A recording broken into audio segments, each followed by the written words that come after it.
इसी बीच एक बड़ी खबर की ओर रुख कर लेते हैं, जहां भ्रष्टाचारियों के खिलाफ धामी सरकार सख्त। प्रदेश में भ्रष्टाचारियों पर होगा सख्त एक्शन। वहीं आपको बता दें कि सीएम पुष्कर सिंह धामी काफी ज्यादा सख्त नजर आ रहे हैं। सीएम धामी ने सभी विभागों को निर्देश दिए हैं। भ्रष्टाचार की शिकायत के लिए नंबर भी किया गया है लॉन्च। उत्तराखंड के मुख्यमंत्री पुष्कर सिंह धामी ने एक बार फिर साफ किया कि प्रदेश में भ्रष्टाचारियों पर सख्त कार्रवाई की जाएगी। उन्होंने कहा कि कानून अपना काम करेगा और हर क्षेत्र में अपने स्तर से कानून काम करेगा। भ्रष्टाचार को लेकर के हमने एक और नंबर लॉन्च किया है। सीएम धामी ने आगे कहा कि सभी विभागों को निर्देश दिए गए हैं कि कहीं पर भी किसी प्रकार की भ्रष्टाचार से संबंधित सूचनाएं आती हैं तो उस पर सख्त कार्रवाई की जाए और किसी भी तरह का भ्रष्टाचार अब प्रदेश में ना हो सके, उसको लेकर के अब धामी सरकार काफी ज्यादा सख्त नजर आ रहे हैं। सीएम पुष्कर सिंह धामी काफी ज्यादा सख्त नजर आ रहे हैं और साथ ही साथ सभी को उचित दिशा निर्देश भी दिए गए हैं कि किस प्रकार से भ्रष्टाचार पर लगाम लगाना है, भ्रष्टाचारियों के ऊपर सख्त से सख्त कार्रवाई करना है। उसको लेकर के तमाम जो निर्देश हैं वो दे दिए गए हैं।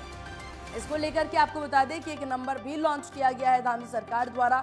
उस नंबर पर संपर्क करके कॉल करने के बाद उस नंबर पर जो भी भ्रष्टाचार के खिलाफ अपना शिकायत दर्ज करवाना चाहते हैं वो शिकायत दर्ज करवा सकते हैं और इसके बाद यहाँ पर अधिकारियों द्वारा, पुलिस प्रशासन द्वारा सख्त से सख्त कानूनी कार्रवाई उन पर की जाएगी और उसके बाद अब पूर्णतः तरीके से भ्रष्टाचार पर लगाम लगाने की पूरी कोशिश।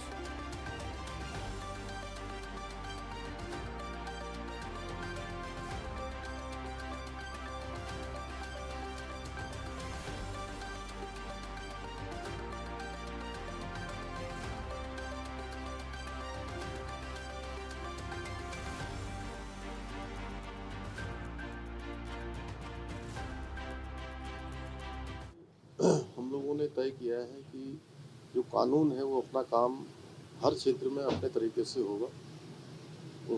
उस पर कानून अपनी पूरी कार्रवाई करेगा, उस पर किसी की कोई रुकावट नहीं होगी, कानून को पूरा रास्ता मिलेगा। और भ्रष्टाचार को लेकर हमने जो एक ऐप और एक नंबर जो लॉन्च किया है 1064, उसको हम पूरी तरीके से पूरे प्रदेश के अंदर प्रभावी रूप से उसको काम करने के लिए और प्रभावी रूप से वो काम करे उसके लिए हर उपक्रम कर रहे हैं और सभी विभागों को निर्देश दिए गए हैं कि कहीं पर भी भ्रष्टाचार से संबंधित अगर बात आती है तो उस पर सख्त कार्रवाई होगी।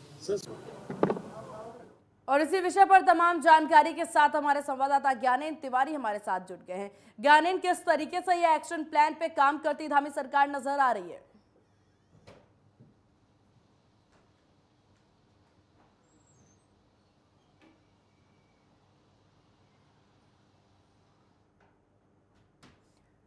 बिल्कुल, देखिए जिस प्रकार से यहाँ पर अब धामी सरकार द्वारा पूरी कोशिश की जा रही है कि ज़्यादा से ज़्यादा जो भ्रष्टाचारी हैं उन पर सख्त कार्रवाई की जा सके, इस पर तमाम अपडेट आपको देंगे।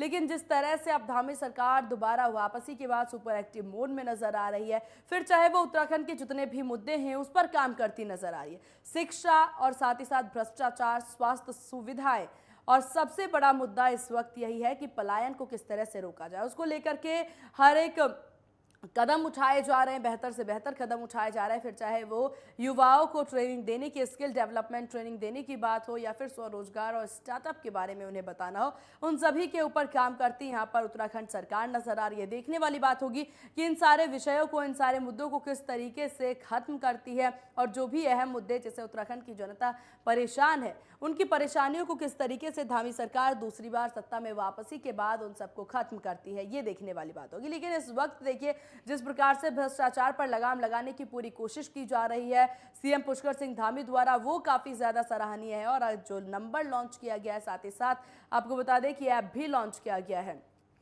और इन सभी विषयों पर तमाम जानकारी के साथ हमारे संवाददाता ज्ञानेन तिवारी एक बार फिर हमारे साथ जुड़ गए हैं। ज्ञानेन, किस तरीके से एक्शन मोड में नजर आ रही है धामी सरकार, इसको लेकर के जो ऐप और नंबर लॉन्च किए गए उस पर किस तरीके से काम किया जा रहा है?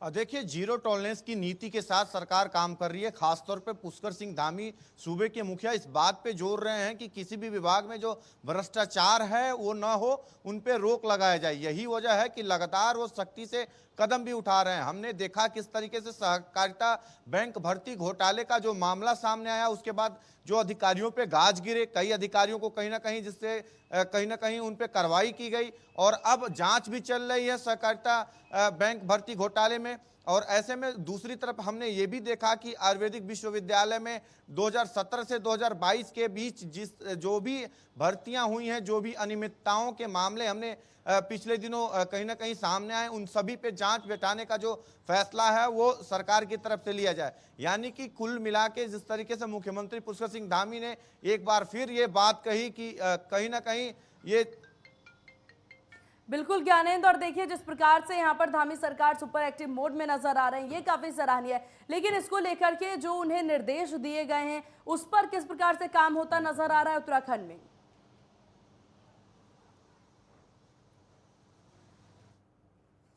तो साफ तौर पर देखा जा सकता है कि यहां पर काम करती नजर आ रही है धामी सरकार, और जैसा कि हमारे संवाददाता ने बताया कि पूरी कोशिश की जा रही है कि भ्रष्टाचार पर रोक लगाया जा सके। और इसी बीच एक और बड़ी खबर आपको बता दें, जहां उत्तराखंड में फिर दौड़ी तबादला एक्सप्रेस। 21 आईएएस और आईपीएस अधिकारियों के विभागों में फेरबदल। सीएम पुष्कर सिंह धामी के निर्देश पर ये फेरबदल हो रहे हैं। वहीं अपर मुख्य सचिव मुख्यमंत्री बनी राधा रतूड़ी। एसएस संधू को मुख्य स्थानिक आयुक्त नई दिल्ली का अतिरिक्त प्रभार।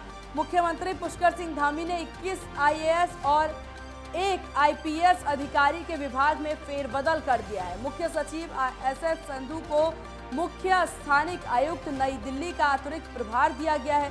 वहीं अपर मुख्य सचिव राधा रतूड़ी को बनाया गया है मुख्य सचिव मुख्यमंत्री। वहीं गृह एवं कारागार की अतिरिक्त जिम्मेदारी दी गई है। वहीं अपर मुख्य सचिव मनीषा पवार से अपर मुख्य सचिव ग्रामीण विकास एवं कृषि उत्पादन आयुक्ता की जिम्मेदारी हटाई गई है। तो ये बड़ा फेरबदल देखने को मिल रहा है, जहां अपर मुख्य सचिव आनंद वर्धन से अपर मुख्य सचिव मुख्यमंत्री वन एवं पर्यावरण संरक्षण एवं जलवायु परिवर्तन और अवस्थापना विकास आयुक्त की जिम्मेदारी हटाई गई है। इधर अपर मुख्य सचिव ग्राम विकास, राजस्व, शहरी विकास, आवास मुख्य प्रशासक, उत्तराखंड आवास एवं नगर विकास प्राधिकरण और कृषि उत्पाद आयुक्त की जिम्मेदारी दी गई है। तो बड़ी खबर आपको बता रहे हैं, जहां उत्तराखंड में एक बार फिर से तबादला एक्सप्रेस चलती हुई नजर आ रही है। फेरबदल का सिलसिला फिर से शुरू होता नजर आ रहा है, जहां अपर मुख्य सचिव मुख्यमंत्री बनी है राधा रतूड़ी। वहीं एसएस संधू को मुख्य स्थानिक आयुक्त नई दिल्ली का अतिरिक्त प्रभार मिला है। उत्तराखंड में फिर से ये फेरबदल शुरू हो चुका है, और ना केवल देखिए इस आधिकारिक रूप से बल्कि शिक्षक विभाग में भी हमने देखा था किस रफ्तार से तबादले वहां पर हुए, फेरबदल वहां पर देखने को मिली। और एक और बड़ी खबर इसी बीच आपको बता दें, जहां उत्तराखंड की धामी सरकार का बड़ा फैसला, प्रदेश में आने के लिए रजिस्ट्रेशन होगा जरूरी। कोरोना के बढ़ते मामलों के चलते लिया गया है यह अहम फैसला। चारधाम यात्रा को देखते हुए सरकार ने निर्णय लिया है। कोरोना के बढ़ते मामलों को देखते हुए उत्तराखंड की सरकार ने बड़ा फैसला लिया है।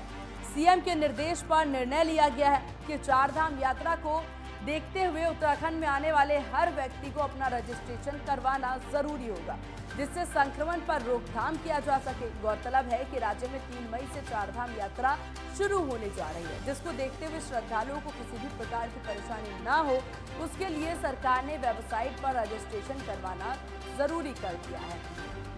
तो हर तरीके से सुपर एक्टिव मोड में उत्तराखंड सरकार।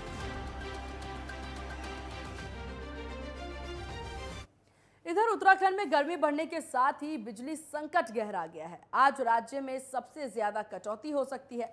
बता दें कि यूपीसीएल को 15 मिलियन यूनिट की जरूरत थी, जिसमें से बहुमुश्किल 5 मिलियन यूनिट की खरीदी की जा सकी है, जिससे बीते दिन मंगलवार को प्रदेश में बिजली को लेकर के हाहाकार शुरू हो गया।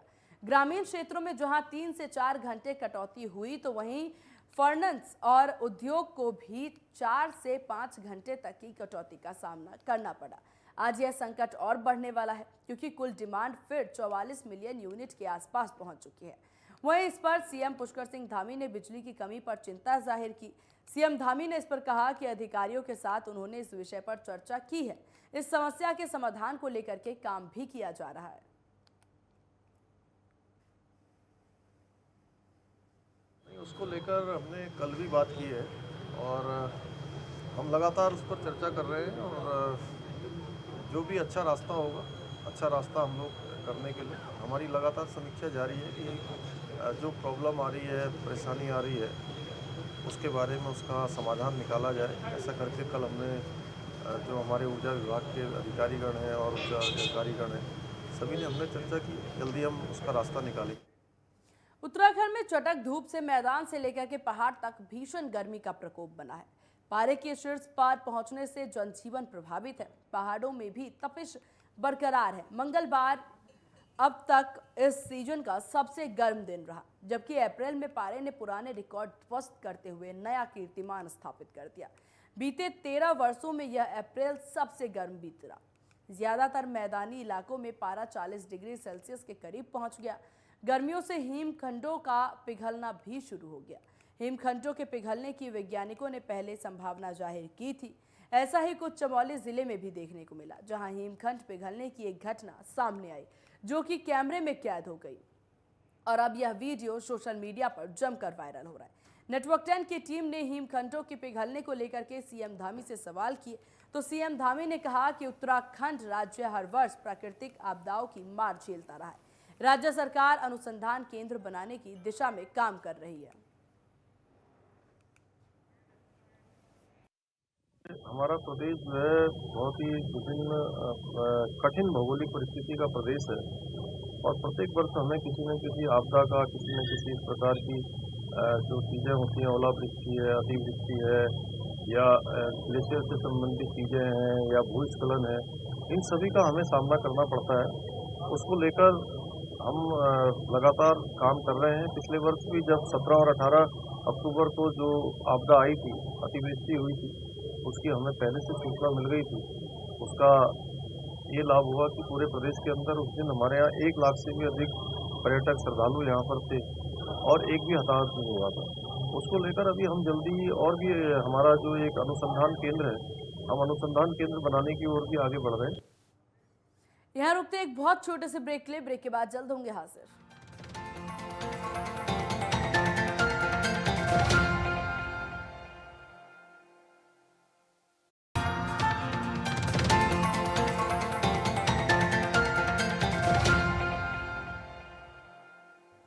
ब्रेक के बाद एक बार फिर स्वागत है आप सभी का और खबरों की ओर रुख करेंगे। देहरादून से एक बड़ी खबर आपको बता दें। इसी बीच कौशल विकास विभाग की हुई समीक्षा बैठक। विधानसभा में हुई कौशल विकास विभाग की मीटिंग। कौशल विकास मंत्री ने की समीक्षा, जहां विधानसभा अध्यक्ष भी बैठक में रही मौजूद।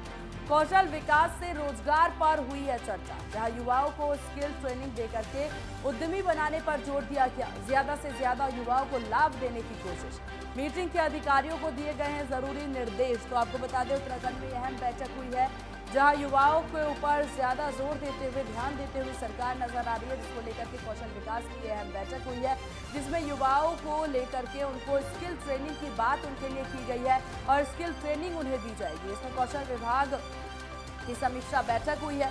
विधानसभा में कौशल विकास विभाग की यह अहम बैठक हुई, जिसमें आपको बता दें कि इस बैठक की समीक्षा जो है वो कौशल विकास मंत्री द्वारा की गई है।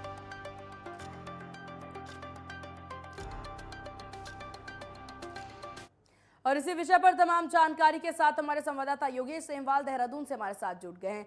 योगेश, किस तरह से ये जो समीक्षा बैठक हुई है, जिसमें कौशल विकास पर खासतौर पर ध्यान दिया जा रहा है, स्किल ट्रेनिंग पर, इसको किस तरीके से कारगर करते हुए नजर आएंगे? बिल्कुल, जब हम स्किल डेवलपमेंट की बात करते हैं तो उत्तराखंड में इस समय केंद्र सरकार द्वारा और राज्य सरकार द्वारा कई सारी ऐसी योजनाएं चलाई जा रही हैं, जैसे स्किल डेवलपमेंट एक आम आदमी का या फिर कहें एक आम युवा का हो सके। कई सारी योजनाएं ऐसे चल रही है। पहाड़ों में भी, हिली एरिया में अगर बात करें तो वहाँ पर भी चल रही हैं। छोटे छोटे ऐसे पूरे के पूरे कार्यक्रम चलाए जा रहे हैं, पूरे की केंद्र सरकार के जो फंडेड हैं, उसके साथ ही राज्य सरकार द्वारा फंडेड भी जो है वो चलाए जा रहे हैं। लेकिन जो परेशानी सामने खड़ी आ रही थी, बैठक के दौरान भी इस पर चर्चा हुई कि आखिर 5 करोड़ तक के जो स्किल डेवलपमेंट, जो अगर कहें कि उस स्किल डेवलपमेंट के लिए एक कॉलेज टाइप के जो है वो बनाए जाते हैं, जहां पर बच्चों को स्किल डेवलपमेंट के पूरे गुण सिखाए जाते हैं, वहां पर 5 करोड़ रुपए तक के जिनका बजट है वो इसको चला सकते थे। इसको लेकर बहुत गहन चिंतन हुआ कि इसको कम किया जाए, क्योंकि उत्तराखंड में अगर देखा जाए तो बहुत सारे ऐसे लोग हैं जो 5 करोड़ रुपए खर्च नहीं कर सकते हैं। इसको लेकर चर्चा हुई कि इसको कम किया जाए, ताकि उत्तराखंड के स्थानीय लोग भी जो है स्किल डेवलपमेंट को लेकर जो भी अपने संस्थान है वो खोल सके, उस पर काम कर सके। इसके साथ ही ये भी देखने में आया कि बाहर के राज्यों के जो है इस पर पूरी की तरह से बाहर के राज्य से जो आए हैं व्यक्ति है वो इस पर काम कर रहे हैं। तो इसको लेकर भी चर्चा हुई कि ज्यादा से ज्यादा अब उत्तराखंड के लोगों को इसके साथ जोड़ा जाए। दूसरा सबसे जरूरी जो है कि स्किल डेवलपमेंट। जी, आप अपनी बात पूरी करें पहले योगेश जी। अगर हम जब बात करते हैं जी हम जब अगर अपनी बात करें कि स्किल डेवलपमेंट करने के बाद, मान लीजिए कि जो कॉलेजेस चल रहे हैं या जो छोटे छोटे संस्थान चल रहे हैं यहाँ पे स्किल डेवलपमेंट की बच्चों को पढ़ाई की जा रही है, जो बच्चे पढ़ाई कर रहे हैं उसके बाद ट्रेनिंग करने के बाद आखिर वो जॉब मिल रही है कि नहीं मिल रही है। आंकड़ा बहुत ही खराब था आंकड़ा, और मंत्री के सामने जब ये आया तो उन्होंने इसको लेकर नाराजगी भी व्यक्त की। उन्होंने कहा कि इस आंकड़े को बढ़ाया जाए, बच्चों को ज़्यादा से ज़्यादा ट्रेनिंग के बाद उन्हें जॉब भी मिलनी चाहिए, ना कि सिर्फ ट्रेनिंग, यानी आपने उनको एजुकेट किया, उसके बाद ट्रेनिंग दिलाई और उसके बाद सब कुछ हो गया, अब वो अपने मर्जी से जो है अपने लिए तलाश कर रहे हैं अपनी जॉब। ये नहीं होना चाहिए। स्किल डेवलपमेंट के बाद जॉब मिलनी चाहिए, ये साफ तौर पे कहा गया। दूसरी तरफ विधानसभा अध्यक्ष जो है वो इस बैठक में मौजूद थी, और विधानसभा अध्यक्ष इसमें बतौर कोटद्वार क्षेत्र को लेकर, वो अपने क्षेत्र, क्योंकि वो विधायक हैं कोटद्वार से, तो वो अपने क्षेत्र में कि हमारे यहाँ पर, मेरे क्षेत्र में जो है स्किल डेवलपमेंट को किस तरह से और ज्यादा अच्छा किया जाए, यहाँ पर ITI जो है उनको और अच्छा किया जाए, वहां से जो बच्चे पढ़ रहे हैं उनको ट्रेनिंग के बाद जॉब मिले, इसको बहुत लेकर जरूरी हो जाता है कि के सिर्फ साथ ना एक ट्रेनिंग समीक्षा देना, बैठक बल्कि की, अपनी ट्रेनिंग बात के रखी। बाद जिस चीज के लिए ट्रेनिंग दी जा रही है उस पर्पस का जॉब भी उन्हें मिल सके। तो आपका बहुत शुक्रिया तमाम जानकारी साझा करने के लिए। वहीं मसूरी में देर शाम को उत्तराखंड कैबिनेट मंत्री गणेश जोशी ने लायंस क्लब मसूरी के वार्षिक कॉन्फ्रेंस में शिरकत की। इस मौके पर लायंस क्लब के समस्त अधिकारियों ने कैबिनेट मंत्री गणेश जोशी का भव्य स्वागत किया। कैबिनेट मंत्री ने कॉन्फ्रेंस को संबोधित करते हुए कहा कि लायंस क्लब जैसी संस्थाएं लगातार सरकार की कई पहलुओं पर मदद करती हैं। उन्होंने कहा कि क्लब गरीब लोगों को मूलभूत सुविधाएं मुहैया कराने में यह अहम योगदान निभाती हैं। वहीं समाज और सरकार के बीच में सेतु का काम भी इन्हीं संस्थाओं के द्वारा किया जाता है। कैबिनेट मंत्री गणेश जोशी ने एक बार फिर कांग्रेस पर चुटकी लेते हुए कहा कि उनको कांग्रेस पर बड़ा तरस आता है। कांग्रेस अब सभी बेरोजगार हो गए हैं, उनके सभी धंधे समाप्त हो गए हैं। उन्होंने कहा कि जब कांग्रेस सत्ता में आती है तो वह सुनना बंद कर देती है, और जब सत्ता से बाहर रहती है तो उनको दिखाई देना बंद हो जाता है।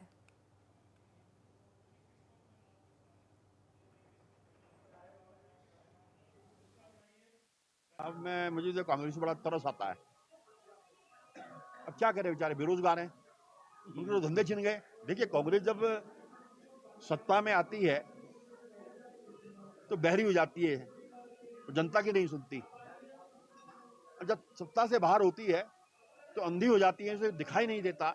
आज अगर भारतीय जनता पार्टी की 4 प्रदेशों के अंदर पूर्ण बहुमत की सरकार मिली है, तो जनता ने देखा है कि भारतीय जनता पार्टी ने, मोदी सरकार ने, धामी सरकार ने, योगी सरकार ने जो विकास के काम किए, उसी की बदौलत आज पूर्ण बहुमत की सरकार हमारी बनी।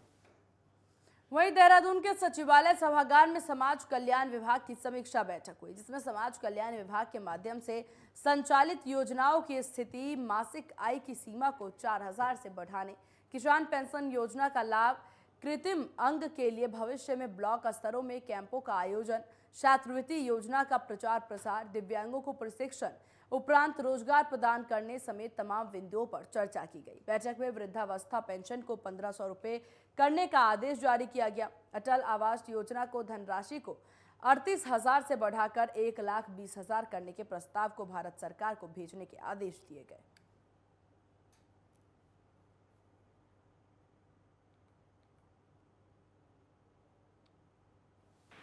समाज कल्याण विभाग प्रदेश का सबसे महत्वपूर्ण और अंतिम छोर पर बैठे हुए व्यक्ति की सेवा करने वाला विभाग है। और मैंने आज समाज कल्याण विभाग की सचिवालय में समीक्षा बैठक करी है, जिसमें समाज कल्याण की सभी योजनाओं का, SCP, TSP सभी योजनाओं का, और जो हमारी आउटगोइंग जो योजनाएं हैं जनजाति कल्याण, अनुसूचित जाति कल्याण की योजनाओं का भी मैंने आज समीक्षा की है। बहुत से निर्देश जारी किए हैं और जो हमारा 100 दिन का जो संकल्प पत्र है उस पर भी समीक्षा की है। बहुत से नई योजनाएं लॉन्च करने की बात हो रही हैं। पुरानी योजनाओं को जो पुराने ढर्रे पर चल रही हैं उन योजनाओं का निरीक्षण करके उनका पुनर्मूल्यांकन करके नए ढंग से आज करने की अभी हमने निर्णय लिया है। वहीं उत्तराखंड कांग्रेस प्रदेश अध्यक्ष करण माहरा ने उत्तराखंड सरकार पर कोरोना काल में राजनीति करने का आरोप लगाया। करण माहरा ने कहा कि कोरोना काल में तो प्रदेश सरकार और स्वास्थ्य मंत्री ने फ्रंट लाइन वर्कर्स की ओर से स्वास्थ्य कर्मियों की जमकर तारीफ की और उन्हें सम्मानित किया, लेकिन जैसे ही स्थिति सामान्य हुई तो सरकार ने इन लोगों का भरोसा तोड़ दिया। देखिए, पूरी विशुद्ध राजनीति की गई।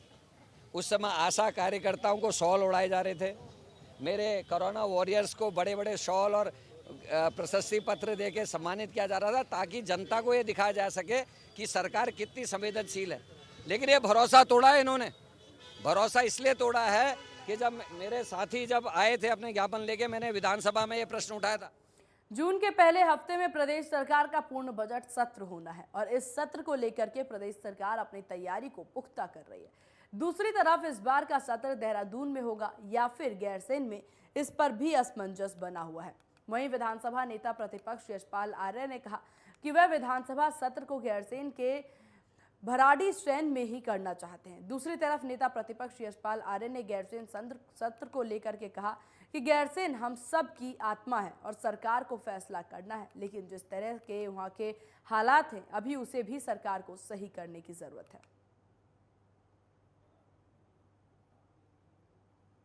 देखिए, गैरसैंण हम सबकी आत्मा है और सरकार को फैसला करना है, लेकिन जिस तरह के वहाँ के हालात हैं, आपने स्वयं देखा होगा, कई सत्र हो चुके हैं, लेकिन जिस तरह के वहाँ के हालात हैं, अव्यवस्थाएं हैं, बुनियादी ढांचा नहीं है और वहाँ पर जब सत्र शुरू होता है, सत्र के दौरान जिस तरह की वहाँ पर दिक्कतें दिखाई देती हैं।